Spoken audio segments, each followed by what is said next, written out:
Сіркесу мырза. Сіркесу мырза мен ханым Сіркесу шишасында тіршілік ететін. Бірде Сіркесу мырза өз шаруасымен үйден шығып кеткен кезде Сіркесу ханым ыждағаттана еден сыпыруға кірісті.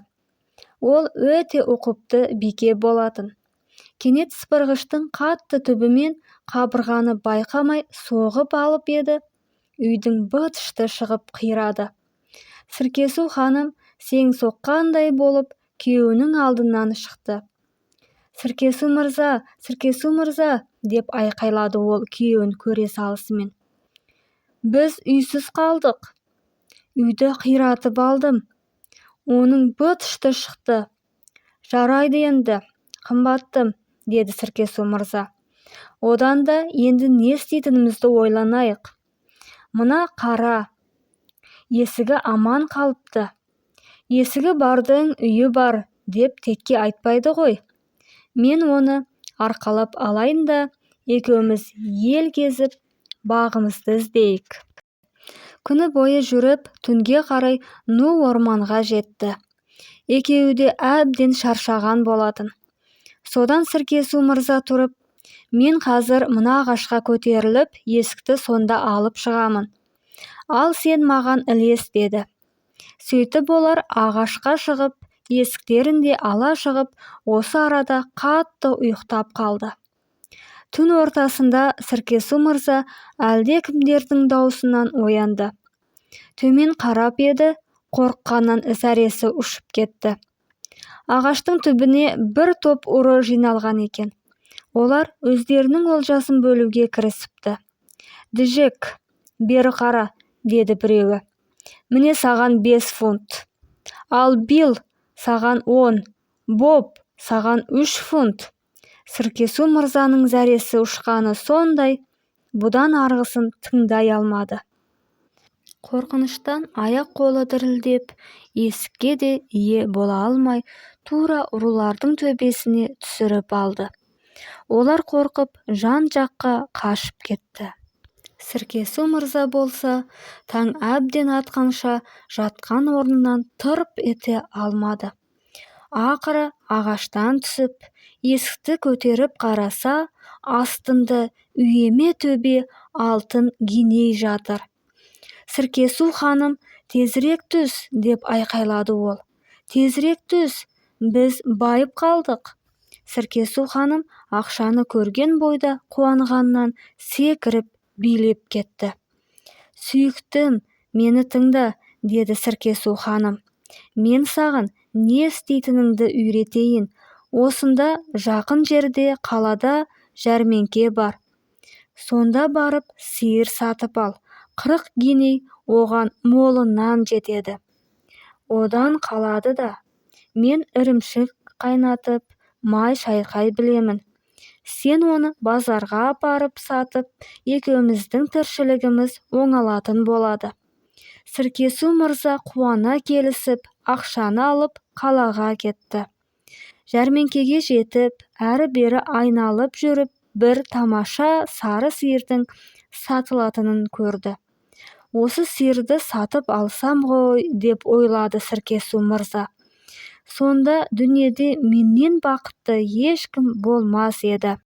Содан ол сиырға өзіндегі 40 гинейдің бәрін беретінін айтты. Сатушы 40 гинейдің әрине пәлендей көп ақша емес. Дегенмен ескі таныс болғаннан кейін бағасын түсіріп берейін, деді.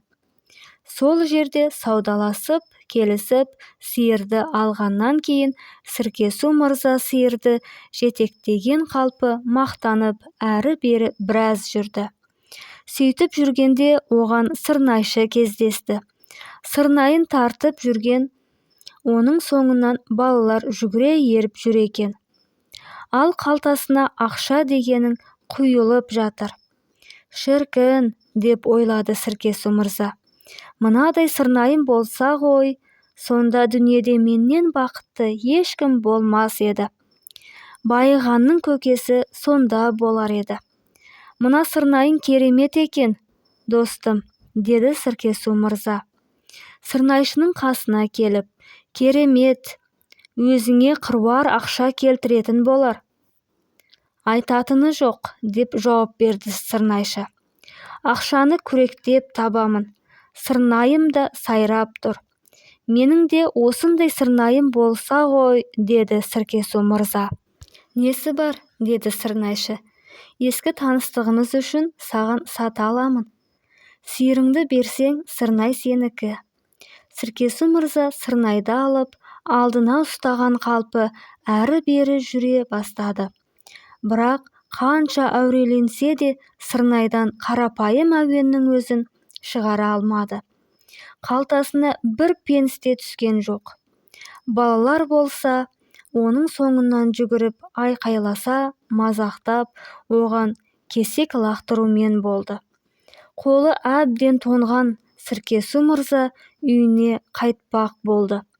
Қаладан шыға бергені сол еді, оған жылы қолғап киген бір адам кездесе кетті. Қолымның әбден тоңғаны-ай, деп ойлады Сіркесу мырза. Мынадай қолғабым болса ғой, дүниеде менен бақытты ешкім болмас еді. Қолғабың керемет екен, достым, деді ол әлгі адамның қасына келіп. Жақсы екен. Жақсы болғанда қандай? Қарашаның қара суығы болса да, қолым жып-жылы болып жүреді. Шіркін, деп күрсінді Сіркесу мырза. Мына қолғап менікі болса ғой, қаншаға аласың? Деп сұрады ана кісі. Ескі таныстығымыз үшін қолғабымды ана сырнайыңа айырбастасам ба деп тұрмын. Жарайды, деп келісті Сіркесу мырза. Қолғапты киіп, қуанып үйіне тартты. Жүре-жүре әбден шаршаған кезде қолында жуан таяғы бар бір кісіге кездесті. Мынадай таяғым болса ғой, деп ойлады Сіркесу мырза. Сонда дүниеде менен бақытты адам болмас еді. Содан ол әлгі кісіге жақындап, таяғың керемет екен, достым. Мұндай таяқ сирек кездеседі, деп таңданды. Таяғым жақсы, деді әлгі адам. Онымен талай жерді шарлағанда маған сенімді серік болды. Бірақ саған ұнап тұр екен, мен оны сенің қолғабыңа айырбастауға бармын. Әрине, ескі таныстығымыз үшін. Сіркесу мырзаның қолдары жылынғанымен аяқтарының талғаны сондай, мынадай айырбасқа қуана келісті. Сөйтіп Сіркесу мырза әйелін күттіріп қойған орманға келді. Кенет Сіркесу мырза, әй Сіркесу мырза, деп айқайлаған дауысты естіді. Бұл ағашқа қонып алып сөйлеп тұрған тотықұс екен. Ол Сіркесу мырзаға қарап, тағы да, нағыз аңқаудың өзісің, деді мазақтап. Жәрмеңкеге барып, бар ақшаңды бір сиырға бердің. Ол аздай сиырды сырнайға айырбастадың. Сырнай деген сиырдың құнының 10-нан 1 емес пе? Оның үстіне сен оны тарта да білмейсің ғой, ақмақсың. Сырнайды ала салып қолғапқа айырбастадың. Қолғабың сырнайдан 4 есе арзан. Қолғапты алып, оны бір жаман таяққа айырбастадың. Қалтаңа 40 гинейді басып шығып едің, енді қазір сиыр да, сырнай да, қолғап та жоқ. Мына жаман таяқтан басқа мақтанатын ештеңең қалмады. Мұндай таяқты кез келген қашадан ала салуға болады ғой.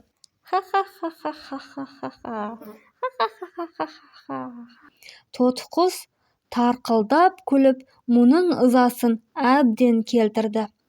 Сіркесу мырза ақыры қатты ашуланып, оған қарай таяғын бар пәрменімен лақтырды. Лақтырған таяғы бұтақтарға ілігіп, сол қалпымен жерге түспей қалды. Сіркесу мырза ормандағы әйеліне ақша да жоқ, сиыр да жоқ, сырнай да жоқ, қолғап та жоқ, ең ақыр аяғы таяқтан да айырылып қайтып келді.